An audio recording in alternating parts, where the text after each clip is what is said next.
Hello दोस्तों, मैं रोहित यादव आप लोगों के लिए square and square root, cube and cube root chapter का पार्ट नंबर 5 लेके आया हूँ। उम्मीद करता हूँ कि 1 to 4 तक पार्ट आप लोगों को अच्छे से समझ में आया होगा।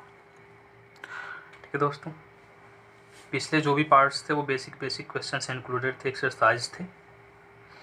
अभी भी एक्सरसाइज जो बहुत सारे क्वेश्चंस पेपर में आ चुके थे वो मैं क्वेश्चंस लेके आप लोग ले आता हूँ सामने। अभी फोर्थ पार्ट का लास्ट के जो 22 और 23 नंबर थे, बहुत बारी क्वेश्चंस में सामने पूछे गए, जो अभी सामने आपको दिख भी रहे हैं 23 नंबर्स, वो भी आपके पेपर्स में पूछे जा चुके हैं। बहुत ही इंपॉर्टेंट क्वेश्चंस हैं ये सब। बहुत सारे क्वेश्चंस पीछे ऐसा करा चुका हूँ जो पेपर में आ चुके हैं। आते हैं पार्ट नंबर 5 के क्वेश्चन नंबर फर्स्ट या 24 नंबर पर ऑल ओवर पूरा चैप्टर का। ठीक है, तो पहला दिया है आपका कि 15625 का क्यूब रूट निकालना है। क्यूब रूट मैंने बताया था दोस्तों आप लोगों को, क्यूब रूट कैसे निकालते हैं बाय ट्रिकली मेथड्स। तो करना क्या होता है, देखिए यहाँ लिखता हूँ 15625। मैंने बोला था कि राइट हैंड से 3 डिजिट का क्या बनाते हैं, पेयर बनाते हैं। ठीक है दोस्तों, अब 5 किसके क्यूब में आता है, पहले ये आपको डिफाइन करना होता है कि जो 5 यूनिट डिजिट आपका आ रहा है 5, ये किसके क्यूब में आता है 5। तो आपको पता है कि 5 का क्यूब जो होता है वही होता है 125। तो 5 के क्यूब में तो यहाँ से फिक्स हो गया 5। ठीक है दोस्तों, यही तरीका मैंने बताया था। अब दूसरा देखते हैं, जो भी डिजिट बढ़ता है वो देखते हैं किस किस संख्या के क्यूब के बीच में आया है। तो 15 बचा है। 15 जो है वो 2 का क्यूब होता है 8 और 3 का क्यूब होता है 27। ठीक है, इसी के बीच में 15 आता है। तो यहाँ से मैंने बोला था कि यहाँ से 2 है और यहाँ से 3 है, यहाँ से हमेशा फिक्स होती है छोटी संख्या। तो यहाँ से 2 और यहाँ से 5, अर्थात 25 का ये इसका रूट क्या, क्यूब रूट क्या हो जाएगा दोस्तों, 25। या फिर एक तरीके से बोल सकते हैं कि इसका जो क्यूब होगा वो 15625 होगा। उम्मीद करता हूँ समझ में आया होगा आप लोगों को, क्योंकि ये पार्ट नंबर 2 में क्यूब एंड क्यूब रूट की ट्रिकली मेथड्स है। आप समझ लेंगे बेसिक में जाके, अगर जिसने नहीं देखा है वो वीडियोस। आगे बढ़ते हैं क्वेश्चन नंबर 25 दोस्तों। ठीक है, 25 में भी यही है, क्यूब रूट ही निकालना है। तो क्वेश्चन जो आपके क्यूब रूट पे डिपेंडेंट है, देखिए 328509। ठीक है दोस्तों, अब इनका करना आता है एसटी पिछला कंडीशन है। देखिए अब यूनिट डिजिट 3 डिजिट का पेयर बना के यूनिट देखते हैं किसके क्यूब में के लास्ट डिजिट होता है। तो 9 जो होता है दोस्तों, 9 का क्यूब होता है 729, इसी में यूनिट डिजिट 9 आता है। तो यहाँ से फिक्स क्या हो गया दोस्तों, 9। अब देखना होता है जो 328 है वो किसके किसके क्यूब के बीच में आया है, किसकी संख्या का क्यूब के बीच में आया है दोस्तों। ठीक है, तो मैं आप लोगों को दिखा दूं 1 मिनट के लिए। देखिए, एक मैंने बोला था 9 के क्यूब 9 आ गया। अब आगे मैंने बोला कि 328 किसके किसके क्यूब के बीच में आता है। तो देखिए 328 जो है वो 6 का स्क्वायर 216 और 7 का स्क्वायर 343, इसी के बीच में गए 328 आता है। तो 6 और 7 दोस्तों ये हो जाएगा यहाँ 6 और 7। तो यहाँ से छोटी संख्या फिक्स होती है और ये 9 फिक्स है। अर्थात कह सकते हैं कि 328509 का जो क्यूब रूट है वो ये है, या फिर ऐसे कह सकते हैं कि इसका जो क्यूब है 69 या क्यूब क्या है 328509 है। ठीक है दोस्तों, तो ऐसे क्वेश्चंस को हम ऐसे कर लेते हैं। अगला एक क्वेश्चन बहुत ही इंपॉर्टेंट है, एसएससी वगैरह में ऐसे क्वेश्चंस पूछे जाते हैं दोस्तों। देखिएगा थोड़ा गौर से, अच्छा क्वेश्चंस दिखाई दिया है। ठीक है,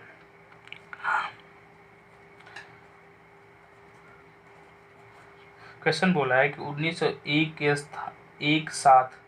साथ 1901 के साथ निश्चित रूप से जोड़ी जाने वाली न्यूनतम संख्या क्या होगी कि योगफल एक पूर्ण वर्ग बन जाए। ठीक है, मतलब ऐसा नंबर हमें इसमें 1901 एक परफेक्ट स्क्वायर नहीं है, इसी को परफेक्ट स्क्वायर बनाने के लिए हमें ऐसा ऑप्शन से कोई भी नंबर बताना है कि ये संख्या हमारा क्या हो जाए, परफेक्ट स्क्वायर बन जाए। तो दोस्तों यदि ऐसा सवाल आ जाता है परफेक्ट स्क्वायर क्या जोड़ें या क्या घटाएं पे, तो वो क्वेश्चंस बहुत ही आसानी से ईजिली से होता है डिवीजन मेथड पे।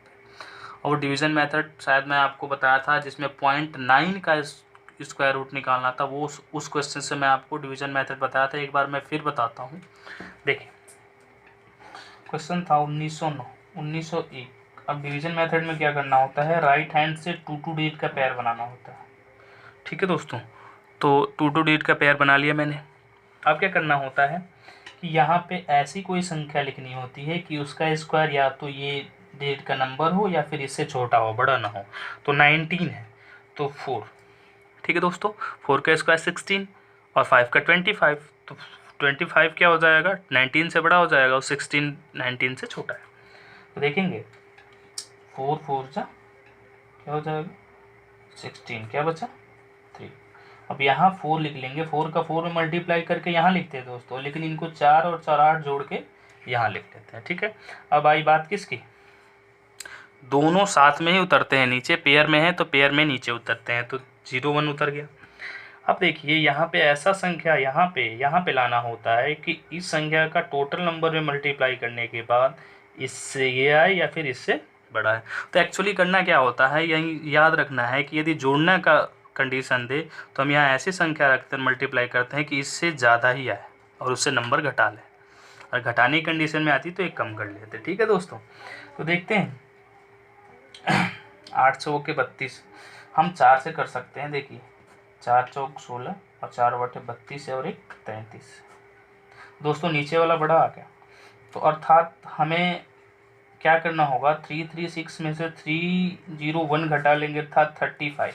मतलब अगला यहाँ 4 आ जाता, मतलब 44 का स्क्वायर यदि लाना होता तो उसमें क्या जोड़ना होता दोस्तों, तो जो हमें कमी हुई है अगर ये नंबर इस नंबर में जुड़ जाता तो वही हमारा आंसर होता, अर्थात 35 हमारा ऑप्शन नंबर कोई है ए, 26 का 35 हमारा क्या हो जाएगा आंसर, ऑप्शन नंबर ए दोस्तों। ठीक है, इतना मैंने एक बार अधिक लेना होता है जोड़ने की कंडीशन में कि इससे नंबर ले लें एक बार अधिक, ताकि इससे जो भी नंबर है उससे ज़्यादा है और उससे जो संख्या घट के आती है वही हमारा आंसर होता है। ताकि ये नंबर अगर 1901 में यदि 35 जोड़ते हैं तो आता है, क्या आ जाएगा 1936, और ये आपका क्या हो जाएगा 44 का स्क्वायर।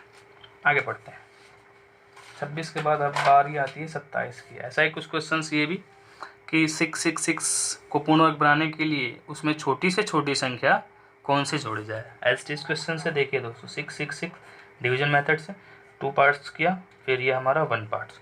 क्योंकि शुरू से हम राइट हैंड से बढ़ते हैं, लेफ्ट की साइड में 2 2 का पेयर बना के जितने नंबर्स लास्ट में बचते हैं, अगर 1 बचता है 2 बचता है, 2 से अधिक पेयर नहीं बनता, 1 बचता है तो 1 को छोड़ देते हैं। चलिए देखिए डिवीजन मेथड में ही होता है, ऐसा संख्या तो 2 दूनी के 4, यहाँ आ जाएगा 4 और यहाँ 2 जुड़ गए, 2 2 4, 2 दूनी के 4 यहाँ लिख दिया। अब दोनों डिजिट में उतरेंगे 6 और 6, और यहाँ पे ऐसा नंबर लिखना होगा कि इससे बड़ा है मल्टीप्लाई करने के बाद।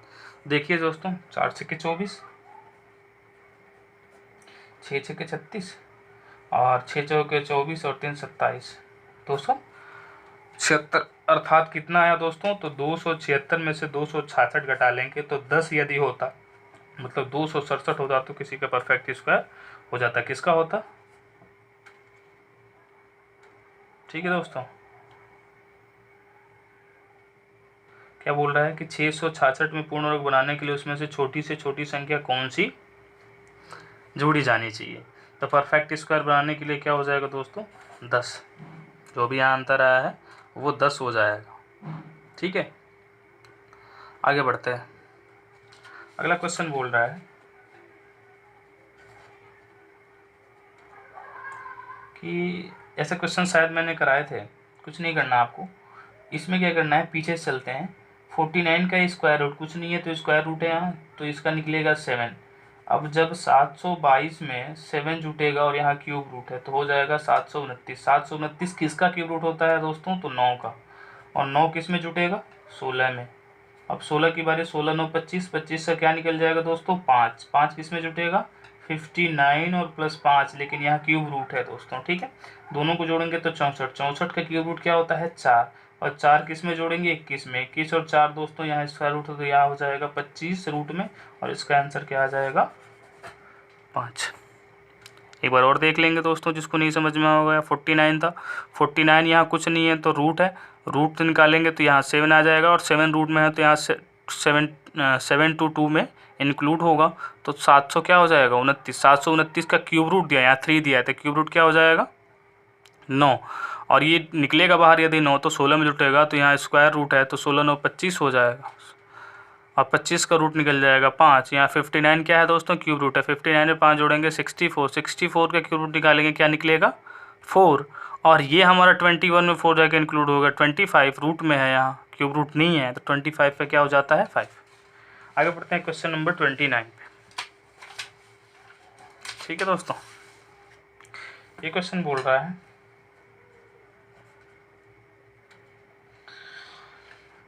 कि वह छोटी से छोटी प्राकृतिक संख्या बताएं जिससे 980 से गुणा करने पर पूर्ण वर्ग बन जाए।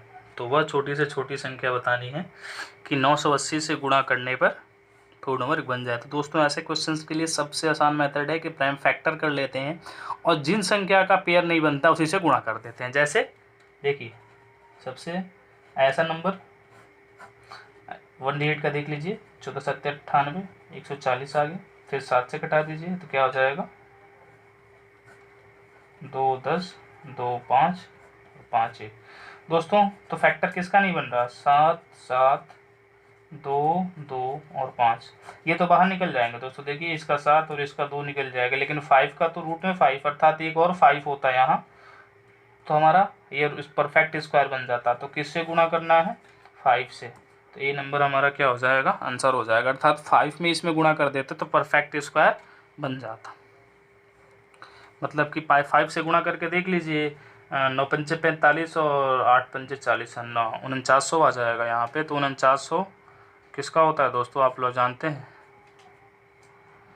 किसका हो जाएगा, 7 7 49 और 2 0 के 1 0 क्या हो जाएगा 70। ठीक है दोस्तों, आगे बढ़ते हैं। बस फैक्टर बनाना होता है और जिसका पेयर नहीं बनता है उसी संख्या से, अगर यहाँ 5 होती तो सारे बाहर निकल जाते, तो परफेक्ट स्क्वायर उसे हम लेट कर लेते हैं। आगे बढ़ते हैं क्वेश्चन नंबर 30 पे। क्वेश्चन नंबर 30 क्या बोल रहा है दोस्तों, वह उस न्यूनतम संख्या जिसे 1800 को गुणा करने पर एक पूर्ण घन प्राप्त हो तो अंकों का योग बताएं। ठीक है दोस्तों, बोल रहा है कि उस न्यूनतम संख्या जिससे, गौर से पढ़ेंगे जरा क्वेश्चन, 1800 को गुणा करने पर एक पूर्ण घर बन जाए, घन बनना है। तो 1800 का सबसे पहले फैक्टर कर लेंगे और उसे घन के रूप में निकाल लेंगे और उनका सम बताना है, अंकों का योग बताना है। तो देखिए दोस्तों 1800 का कर लीजिए, 2 से कटा लीजिए, 2 से कटाएंगे तो ये आ जाएगा 900, फिर क्या कर लेंगे इसे 2 से कटा लेंगे तो कितना आ जाएगा 4.5, 3 से कटा लीजिए 15 3 45, फिर 3 से कटा लीजिए तो 3 5 15, अब ये 5 से कटा लेंगे तो 5 बार में दोस्तों, है ना, कितनी बार में 5 से 10 बार में, और 5 से 2 बार में। ठीक है दोस्तों, समझ में आया कुछ। 1800 का सबसे पहले फैक्टर बनाया तो 900, 2 से कटाया 900, 2 से कटाया 450, फिर 3 से कटाया 150, फिर 3 से कटाया 50, फिर 5 से कटाया 10। ठीक है दोस्तों, और फिर क्या किया मैंने 5 से कटा लिया तो 2 और 2 से कटा लिया 1, जरा करेंगे 2 2, ठीक है, तो 2, फिर एक यहाँ 2 है, फिर 3 3 5 और 5। ठीक है दोस्तों, तो देखेंगे अब सवाल दिया है कि गुणा करने पर एक पूर्ण घन प्राप्त हो, उसके अंकों का योग बताना है आपको। चलिए ये तो निकल गया बाहर, अब रूट में क्या बचा, 3 क्यूब रूट में बचा 3 मल्टीप्लाई 3 मल्टीप्लाई 5 मल्टीप्लाई 5। अब इसका एक 3 होता और इसका एक 5 होता तो ये बाहर निकल जाते। इन दोनों का योग कितना रहा, यही पूछ रहा है कि किस संख्या से गुणा करें कि परफेक्ट क्यूब बन जाए। तो इन दोनों का योग 5 और 3 जोड़ेंगे दोस्तों क्या आ जाता है 8। तो ऑप्शन नंबर डी हमारा आंसर होगा। हमें परफेक्ट क्यूब निकालना था और तो परफेक्ट क्यूब निकालने के लिए कमी आ रही थी 3 और 5 की पूछ रहा था, इसी संख्या का योग कितना होगा, तो 8 हो जाएगा, ऑप्शन नंबर डी दोस्तों। ठीक है, आगे आते हैं क्वेश्चन नंबर 30 के बाद 31 में 36 को किस न्यूनतम संख्या से विभाजित करें कि ताकि पूर्ण घन हो। तो पूर्ण घन बनाना है आपको, डायरेक्टली भी आप कर सकते हैं। पूर्ण घन बनाने के लिए आप अगर इससे डिवाइड करते हैं, देख लीजिए, इमेजिन करके आप कर सकते हैं ऐसे नंबर, छोटे छोटे नंबरों को। तो 1200 किसी का पूर्ण घन होता नहीं होगा। अब देखिए,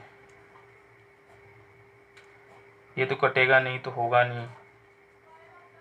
3600 बटे में 9 क्या आ जाएगा, 450। 3600 को किस न्यूनतम संख्या से विभाजित करें ताकि भागफल पूर्ण घन हो जाए। 3600 को किस संख्या से गुणा करना है कि जो भागफल हमारा आ रहा है कोशिएंट, वो हमारा क्या हो जाए दोस्तों, पूर्ण घन बनाना है आपको, यही देखना है। देखें दोस्तों, इसमें देख रहे थे सवाल, भागफल पूर्ण घन हो जाए। अब इसमें बोल रहा है हमारा, इसमें क्वेश्चंस कुछ फोल्टेशन है, इसमें ऑप्शंस भी हमने नहीं दिया, और क्वेश्चन यहाँ पूर्ण घन नहीं पूर्ण वर्ग बोल रहा है, ठीक है। और ऑप्शन में हमारा 4 है, ठीक है। ये सब हो गया। तो डायरेक्टली आप देख सकते हैं कि 3600 को 4 से डिवाइड करते हैं तो कितना आता है, 900। ये किसका पूर्ण घन है दोस्तों, तो वो 30 का है। क्वेश्चन ऐसा बोला था, कुछ फॉल्ट हुआ था क्वेश्चन में कि 3600 को किस न्यूनतम संख्या से विभाजित करें ताकि भागफल पूर्ण वर्ग हो। ऑप्शन भी छूट गया था हमारा 4, ठीक है दोस्तों। अब देखते हैं, बहुत ही आसान सवाल था, लेकिन क्वेश्चन थोड़ा ऊपर वाला फॉल्ट हो गया था। दो धनात्मक संख्याओं के वर्गों का योग क्या है दोस्तों, 100 है। तो लेट नंबर कर लीजिए, लेट नंबर बराबर x और y, ये दिया है कि संख्याओं के वर्गों का योग, तो X square plus Y square कितना दिया है दोस्तों, 100 दिया है, ठीक है। अब आगे बोल रहा है कि वर्गों का अंतर 28 दिया है। तो वर्गों का अंतर कितना दिया है दोस्तों, 28 दिया है।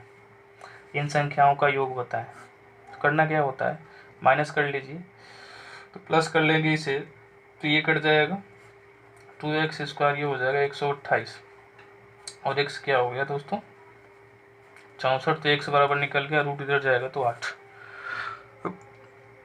x की वैल्यू 8 निकल गई, ठीक है। तो दोस्तों एक संख्या 8 हो गई। इन संख्याओं का ऐसा निकालना है कि वर्गों का योग, मान लीजिए एक 8 हो गया, तो 8 का 64, और कौन सी संख्या, तो 36 से 8 से 14 हो जाएगा। नहीं समझे, तो 8 का स्क्वायर कितना होता है, 64, और 64 में सीधा 100 से घटा लीजिए तो 36 आ जाएगा।